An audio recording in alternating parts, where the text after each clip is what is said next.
Welcher Anfängerfehler auf dem Jakobsweg ist der schlimmste? Ich habe gleich 7 gemacht und einer davon hätte meinen ersten Camino beinahe beendet.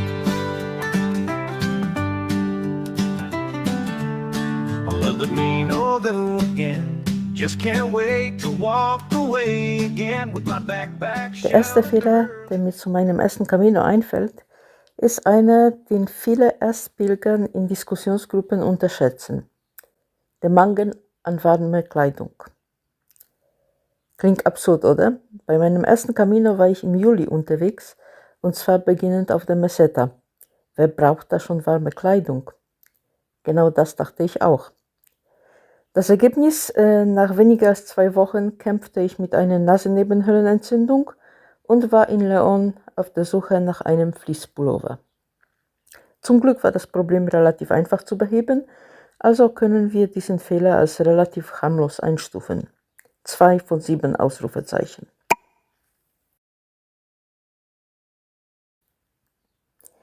Der zweite Fehler ist etwas subtiler, denn an bequeme Schuhe denkt doch eigentlich jeder, wenn es um den Jakobsweg geht.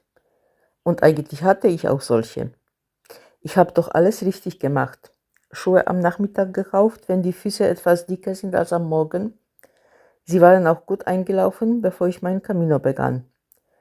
Und dennoch haben mich vom ersten Tag an Fußschmerzen und Blasen geplagt. Was war das Problem?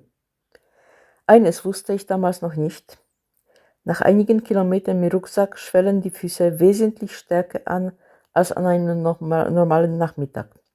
Ich musste damals meine Schuheinlagen entfernen, um genug Platz im Schuh zu haben.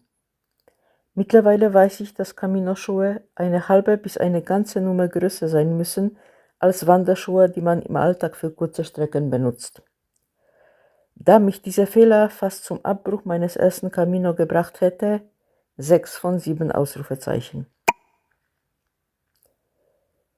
Den dritten Fehler kann man eigentlich nicht wirklich als solchen bezeichnen.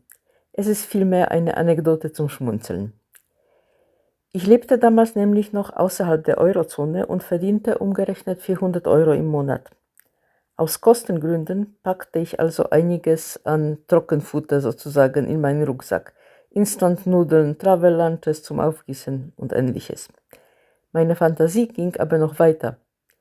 Vielleicht, weil ich irgendwelche mittelalterlichen Berichte über trockenes Brot und Wasser im Kopf hatte, trocknete ich sogar vorher in Scheiben geschnittenen Hefekuchen mit Quark und Rosinenfüllung.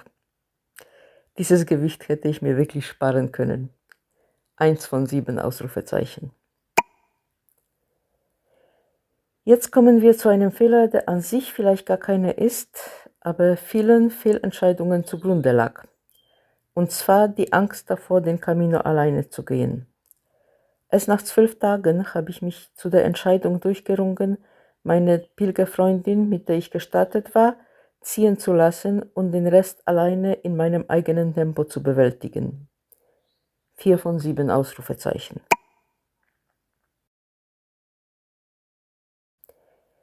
Der nächste ist, wie schon angedeutet, ein Folgefehler.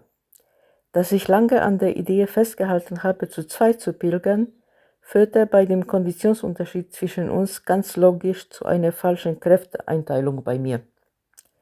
Ich bin lange nicht in meinem eigenen Tempo gegangen. Ich habe unnötig lange Etappen durchgezogen, um dran zu bleiben, statt meinen Wandertag dort zu beenden, wo es mir gut getan hätte. Das war eindeutig der größte Fehler und deswegen 7 von 7 Ausrufezeichen. Und den nächsten Fehler sehen viele als Fehler und mittlerweile kann ich mich dem anschließen. In der damaligen Situation war es aber keiner. Wie schon gesagt, 2011 war dieser eine Monat in Spanien für mich die Reise meines Lebens. Eine einmalige Chance. Deswegen waren meine Prioritäten damals aus heutiger Sicht vielleicht wenig nachvollziehbar. Ich wollte auf keinen Fall die letzten 100 Kilometer verpassen. Ich wollte die Compostela als Andenken. Dafür habe ich allerdings einige schöne Momente und Abschnitte unterwegs geopfert. 3 von 7 Ausrufezeichen. Der letzte Fehler ist mit dem größten Fehler verwandt, war aber eigentlich meinem jungen Alter und der damals noch nicht gestellten Autismusdiagnose geschuldet. Mittlerweile kann ich deutlich besser nicht nur auf meinen Körper, sondern auch auf meine Psyche hören und Situationen vermeiden, die mich überfordern, zum Beispiel zu viel Sozialisierung.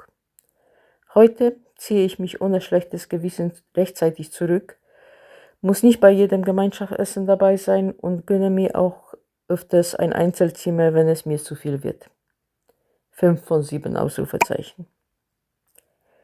Nun, das waren meine 7 Fehler von damals. Mittlerweile sind 15 Jahre vergangen. Interessanterweise waren die meisten gar keine Ausrüstungsfehler, sondern Entscheidungen im Kopf.